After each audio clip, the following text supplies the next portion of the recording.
তেজপাতা দিলাম, পেঁয়াজ দিলাম, রসুন ছেঁচা দিলাম,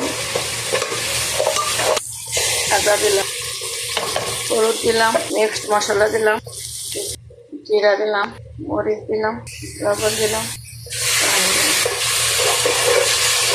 যে মুরগি দিয়ে লাউ রান্না করবো, লাউটা এভাবে মানে লাউ রান্না করলে এভাবে মুরগি কাটলে ভালো, এই যে লাউ কাটলে ভালো, কিউব করে কাটছি।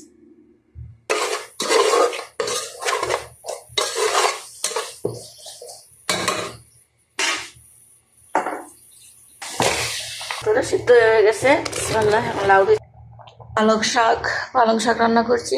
কাঁচামরিচ দিয়ে তরকারি হয়ে গেছে।